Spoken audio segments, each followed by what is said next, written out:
आप देख रहे हैं भूतिया विला। दोस्तों, अगर आप चैनल पर नए हैं तो चैनल को सब्सक्राइब जरूर कर लें और साथ ही वीडियो को लाइक करके नीचे कमेंट बॉक्स में अपनी राय जरूर दें ताकि हम आपके लिए ऐसी ही भूतिया घटना और ला सके। तो चलिए बढ़ते हैं आज की कहानी की ओर। दोस्तों, फिल्म इंडस्ट्री से लेकर सच्चाई की दुनिया तक भूत प्रेत का जिक्र होता आया है और बहुत ही कम लोग ऐसे होंगे जो इन चीजों को मानते होंगे। आज विज्ञान ने दुनिया में पूरी तरह से अपना राज जमा लिया है, लेकिन कुछ समय पहले भूत पिशाच की बातें सर चढ़कर बोला करती थीं। और आज भी भारत में कई ऐसी जगह हैं जहां पर भूत प्रेत का जिक्र होता है और वहां पर जाने की हिम्मत किसी में नहीं होती। दोस्तों, आज की वीडियो में रिया का जिक्र होगा, जो एक ऐसी लड़की है जिसने अपनी जिंदगी में ना जाने कितने दर्द और दुख देखे। रिया की दर्दनाक और रुला देने वाली एक कहानी आज भी राजस्थान के एक छोटे से गांव में बसी हुई है। वह गांव अब बंजर पड़ी जमीन की तरह शमशान हो गया है, जहां सिर्फ रिया की चिल्लाने की आवाज सुनाई देती है। साल 1990 के आसपास के उस दौर में मोबाइल फोन का इतना ज्यादा चलन नहीं था। लोग साइकिल लेकर स्कूल जाया करते थे और जिनके पास साइकिल नहीं होती वह पैदल ही इस लंबे सफर को अंजाम दिया करते। रिया भी उन्हीं में से एक थी जो स्कूल के साथ साथ अपने घर का भी काम करती। 40 दिन पहले उसके पिता का देहांत हो गया था। ऊपर से रिया की माँ काफी बीमार रहती थी। इस बीमारी के चलते उसकी माँ हर तरफ से पर ही डिपेंड होती। लेकिन फिर कुछ ऐसा हुआ जिसके बाद रिया की जिंदगी पूरी तरह से ही तबाह हो गई। अपनी मुसीबत से लड़ने वाली रूपा एक रात अपने घर नहीं लौटी। उसकी माँ रिया के घर ना आने से बहुत ही परेशान हो गई। उसने अपने आसपास के लोगों को भी बताया, लेकिन रिया के घर वालों को दूसरे लोगों से उतना ज्यादा सम्मान नहीं मिलता था और उसकी वजह थी उसके पिता की खोई हुई इज्जत, जो उन्होंने शराब के साथ मिट्टी में मिला दी। जब रिया एक रात घर नहीं आई तो चारों तरफ हड़कंप सा मच गया। मोहल्ले के लोग भी रिया को ढूंढने में अब बिजी हो गए। धीरे धीरे दूसरा दिन भी बीता, लेकिन अभी भी रिया का कोई ठिकाना नहीं था। लोगों ने उसे खूब ढूंढने की कोशिश भी की, लेकिन वह कहीं नहीं मिली। इधर उसकी माँ 2 दिन से भूखी थी। ना ही उन्होंने कुछ खाया था और ना ही वह पिछले दिनों से सोई थी। अपनी बेटी को खोने का गम उनके ऊपर कुछ इस कदर चढ़ गया था कि कुछ ही दिनों के बाद उनका भी देहांत हो गया। लोग अच्छी तरह से इस बात को जानते थे कि रिया की जिंदगी में उसकी माँ के अलावा कोई दूसरा नहीं था और रिया को अगर अपनी माँ की मौत के बारे में पता चलेगा तो वह भी दम तोड़ देगी। लेकिन गांव से गुम हुई रिया के बारे में अभी तक कोई जानकारी नहीं थी। लोगों ने गुमशुदा तलाश केंद्र में जाकर उसकी रिपोर्ट भी लिखवाई, लेकिन कोई भी फायदा नहीं हुआ। केवल 5 दिन के अंदर ही गांव के सभी लोगों ने इस बात को ठंडा कर दिया और फिर रिया और उसके परिवार को लोगों ने हमेशा हमेशा के लिए अपने दिमाग से निकाल दिया। अब सवाल यही था कि आखिर रिया अचानक से कहां गायब हो गई। उसका किसी को भी कोई अता पता क्यों नहीं था। इस गांव का एक लड़का विक्की, जो रिया को बहुत ही अच्छी लड़की मानता था, उसने अभी भी रिया की तलाश जारी रखी थी, लेकिन उसका कोई ठिकाना नहीं था। फिर एक दिन विक्की के सामने कुछ ऐसा आया जिसके बाद वह समझ गया कि आखिर हुआ क्या था। उस दिन विक्की गांव के सबसे अमीर और जमींदार आदमी नाथूराम के घर पहुंचा और जब उसके घर पहुंचा तो वहां के कुछ लोगों के बीच में रिया को लेकर ही बातें चल रही थीं। जब विक्की ने उस वार्तालाप पर ध्यान दिया तो उसे पता चला कि रिया को किसी ने उठाया था, जिसने उसकी इज्जत के साथ खिलवाड़ किया। और जब रिया ने अपने आप को बचाने की कोशिश की तो उस आदमी ने उसे मौत के घाट उतार दिया। विक्की को समझते हुए ज्यादा वक्त नहीं लगा कि आखिर यह काम किसका हो सकता है। गांव में केवल एक ही आदमी था जो अमूमन इस तरह के काम को अंजाम देता था, और वह था गांव का सबसे बड़ा आदमी नाथूराम, जिसके खिलाफ आवाज उठाने से भी लोग डर जाते थे। पुलिस भी उसके अंडर ही काम करती। आसपास के गांव में भी नाथूराम का बड़ा खौफ था।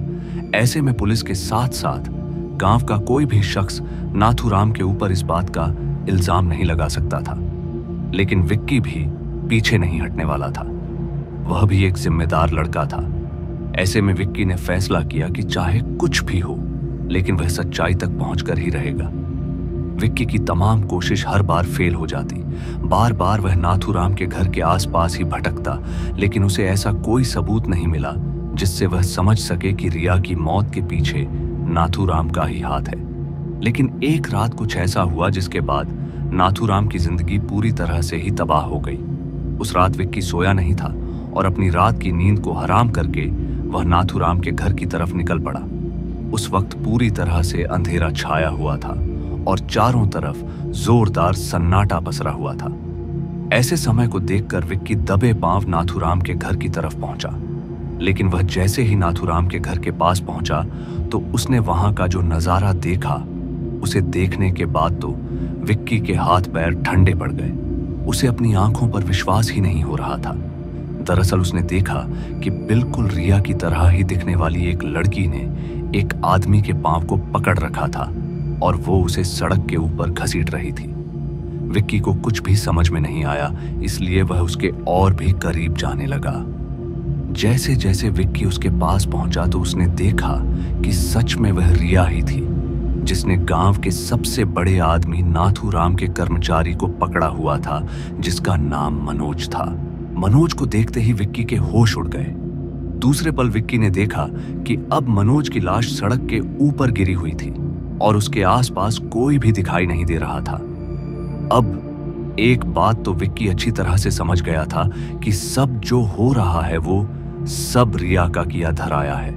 उसके बाद जैसे जैसे विक्की नीचे पड़े हुए उस मनोज के पास पहुंचा तो उसने देखा कि अब तक मनोज की हालत बद से बदतर हो चुकी थी। अब वह बोलने की भी हालत में नहीं था। इससे पहले कि विक्की उसे उठाकर उसे कोई सहारा दे पाता कि अचानक उसे महसूस हुआ कि किसी के कदम पटकने की आवाज आ रही थी।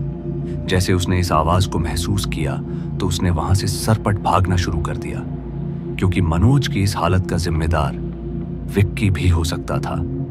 गांव के लोग विक्की पर इस चीज का इल्जाम लगा सकते थे, इसलिए विक्की जल्दी से भागा और सीधा अपने घर पहुंच गया। फिर उसके बाद जैसे ही सुबह हुई तो गांव में यह बात आग की तरह फैल गई कि मनोज को किसी ने मार डाला है। विक्की तो इस बात से अच्छी तरह से वाकिफ था, लेकिन गांव का बाकी का कोई भी शख्स इस चीज को नहीं जानता था कि अब रिया वापस लौट आई है, और वह भी एक नए अंदाज में। विक्की भी थोड़ा हैरान परेशान था। उसे समझ में नहीं आ रहा था कि अगर वह रिया ही थी तो वह उससे बात क्यों नहीं कर पाई, क्योंकि रिया और विक्की के बीच में काफी अच्छी बॉन्डिंग हुआ करती थी। और उसके बाद विक्की ने उस घटना को और करीब से जानने का फैसला किया। विक्की को अब फिर से रात होने का इंतजार था, क्योंकि वह चाहता था कि एक बार फिर से उसकी मुलाकात रिया से हो जाए और वह उससे अपने सारे सवालों का जवाब ले सके। लेकिन जैसे आज रात वह फिर से नाथूराम के घर के आसपास मंडराया तो उसे ना ही तो कोई रिया दिखी और ना ही उसके घर के आसपास कोई अजीब चीज दिखी। विक्की को लगा कि शायद अब सब कुछ नॉर्मल होने वाला है, लेकिन यह सब बस तूफान के पहले का सन्नाटा था। 3 दिन बीत चुके थे। गांव में पूरी तरह से शांति का माहौल बन चुका था। नाथूराम के सारे लोग अब फिर से अपने अपने कामों में बिजी होने लगे। नाथूराम को लगा कि शायद बगल के ही किसी गांव वाले ने उसके आदमी मनोज को मारा है, क्योंकि मनोज गुंडागर्दी के मामले में सबसे आगे रहता था और किसी की दुश्मनी के चलते किसी ने मनोज को 14 अगस्त की रात, जब चारों तरफ अंधेरा छाया हुआ था, कि अमावस की यह रात नाथूराम के लिए उसकी मौत का मंजर बनने वाली थी। इन सब चीजों से अनजान विक्की आज एक बार फिर से नाथूराम के घर के आसपास घूम रहा था। अमावस की रात होने के कारण चारों तरफ गहरा अंधेरा पसरा हुआ था। ऐसे में नाथूराम के घर के बाहर लगी मसालों से हल्की हल्की रोशनी फैली हुई थी। फिर इसी बीच विक्की ने कुछ ऐसा देखा जिसे देखने के बाद उसकी आंखें फटी की फटी रह गईं। दरअसल उसने देखा कि खुले बाल किए हुए एक लड़की नाथूराम के घर के सामने खड़ी थी। उसे देखते विक्की को समझ में आने लगा कि वह कौन हो सकती है। ऐसे में उसने दबी हुई आवाज में उसे आवाज लगाते कहा, रिया तुम ही हो ना? लेकिन सामने से कोई आवाज नहीं आई। कहीं ना कहीं विक्की इस बात को तो समझ गया था कि हो ना हो यह रिया ही है, लेकिन इतनी रात को जब विक्की नाथूराम के घर के एकदम करीब जाता और नाथूराम को पता चल जाता तो विक्की की हालत खराब हो जाती। ऐसे में उसने वहीं पर बैठे बैठे रिया का इंतजार करना ही ठीक समझा। फिर थोड़ी देर बीतने के बाद फिर से विक्की को वहां कोई नजर नहीं आया। विक्की बार बार इस चीज से हैरान हो जाता, लेकिन वह अभी भी अपनी जगह से टस से मस नहीं हुआ। लगभग आधा घंटा बीत गया और अब विक्की घर जाने की तैयारी में था, पर तभी उसने देखा कि नाथूराम अपने घर से बाहर निकला था। उसके हाथ में एक बड़ी सी लकड़ी थी और वह काफी गुस्से में लग रहा था। इससे पहले कि विक्की उसे और ठीक से देख पाता कि अचानक से किसी ने नाथूराम पर जोर से हमला किया और यह हमला इतना जोर का था कि नाथूराम लड़खड़ाते हुए तुरंत ही जमीन के ऊपर गिर पड़ा। अब यह देखकर विक्की का चेहरा सफेद पड़ गया, क्योंकि गांव का सबसे कुख्यात आदमी आज जमीन पर नीचे गिरा हुआ था। नाथूराम के चेहरे से ऐसा लग रहा था कि वह काफी बेबस है और उसके पास अब करने के लिए कुछ भी नहीं बचा था। तभी विक्की ने देखा कि रिया ने अचानक ही नाथूराम का हाथ पकड़ लिया और अचानक से रूपा को अपने सामने देखकर विक्की का तो दिमाग ही सनक गया। उसकी आंखों के सामने ही रिया ने नाथूराम के बदन को जख्मी कर डाला और तो और नाथूराम के मुंह से एक चीख तक नहीं निकल पाई। अब विक्की चाहता तो वहां से भाग भी सकता था, लेकिन अभी भी उसे रिया से बहुत सारे सवालों का जवाब लेना था और इत्तेफाक से विक्की को भी अपने सवालों का जवाब मिला जब उसकी मुलाकात सबसे अच्छी दोस्त रिया से हुई। तो अचानक ही उसने अपने सामने रिया को खड़ा देखा। वही गोरा रंग, चमकती आंखें और परियों जैसी मुस्कान। अपने सामने रिया को देखकर विक्की थोड़ा इमोशनल हो गया। उसके बाद रिया ने बताया कि नाथूराम ने अपने आदमियों के साथ मिलकर उसके साथ गलत काम किया और जब उसने लोगों को इस बारे में बताने की कोशिश की तो नाथूराम ने मुझे गांव के बाहर वाले कुएं के अंदर फेंक दिया।